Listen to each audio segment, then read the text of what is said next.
AI, artificial intelligence, is in danger of becoming too male, according to new research. Artificial intelligence AI systems are becoming smarter every day, beating world champions in games like Go, identifying tumors in medical scans better than human radiologists, and increasing the efficiency of electricity hungry data centers. Some economists are comparing the transformative potential of AI with other general purpose technologies such as the steam engine, electricity, or the transistor. But current AI systems are far from perfect. They tend to reflect the biases of the data used to train them and to break down when they face unexpected situations. They can be gamed, as we have seen with the controversy surrounding misinformation on social media, violent content exposed on social media, or famous case of Tay, the Microsoft chatbot, which was manipulated into making racist, sexist statements within hours. So, do we really want to turn these bias prone, brittle technologies into the foundation stones of tomorrow's economy? Minimizing risk. One way to minimize AI risks is to increase the diversity of the teams involved in their development. As research on collective decision making and creativity suggests, groups that are more cognitively diverse tend to make better decisions. Unfortunately, this is a far cry from the situation in the community currently developing AI systems, and a lack of gender diversity is one important, although not the only, dimension of this. A review published by the AI Now Institute earlier this year showed that less than 20% of the researchers applying to prestigious AI conferences are women, and that only a quarter of the undergraduates studying AI at Stanford and the University of California, Berkeley, are female. Well, they don't have mathematical minds as much as men do, perhaps. It's the way of their training, how they were brought up. Did they have enough maths and sciences, for example? Did they understand them?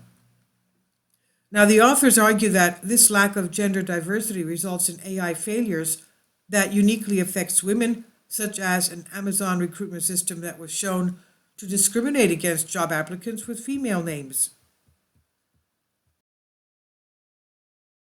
I support my Patreon account. The daily posts are 5 videos daily, and they are totally different from what I have on my YouTube channel. Thank you so much for your support and that you find all my content so interesting. You'll find the Patreon account details in the description box. Our recent report, Gender Diversity in AI Research, involved a big data analysis of 1.3 million papers in ARXIV, a preprint website widely used by the AI community to disseminate its work. And we analyzed the text of abstracts and determined which apply AI techniques, inferred the gender of the authors from their names, and studied the levels of gender diversity in AI and its evolution over time. We also compared the situation in different research fields and countries and differences in language between papers with female co-authors and all-male papers. Our analysis confirms the idea that there is a gender diversity crisis in AI research.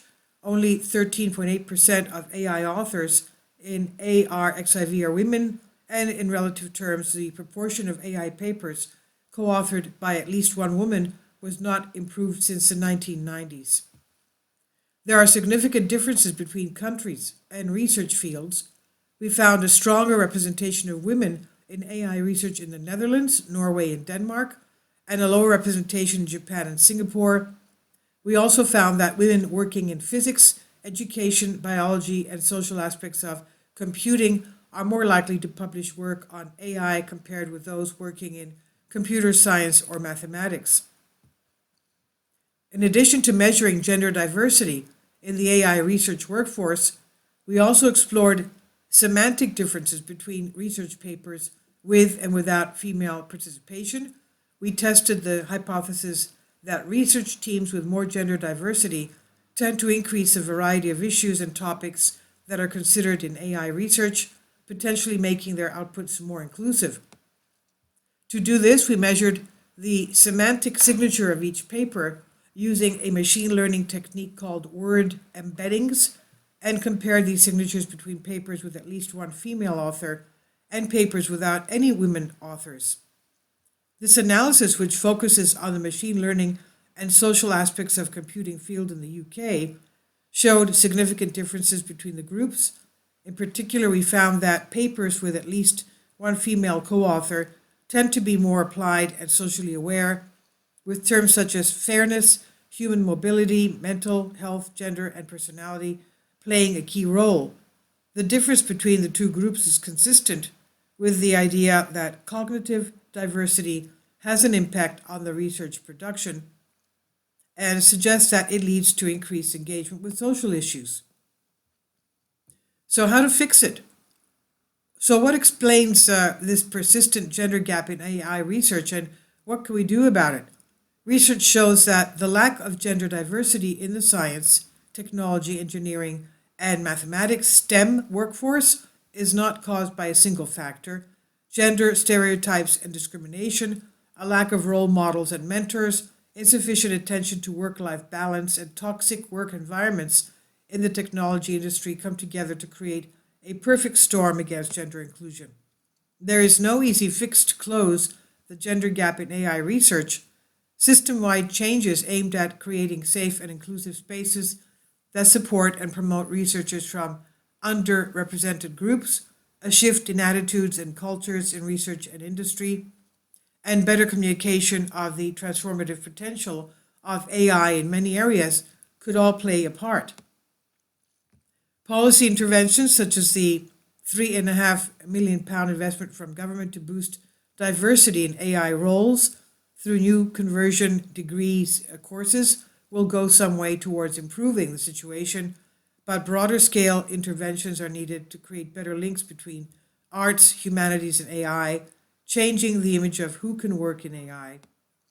While there's no single reason why girls disproportionately stop taking STEM subjects as they progress through education, there is evidence that factors including pervasive stereotypes around gender and a teaching environment that impacts the confidence of girls more than boys play a part in the problem. We must also showcase those role models who are using AI to make a positive difference. One tangible intervention looking to tackle these issues is the Longitude Explorer Prize, which encourages secondary school students to use AI to solve social challenges and work with role models in AI.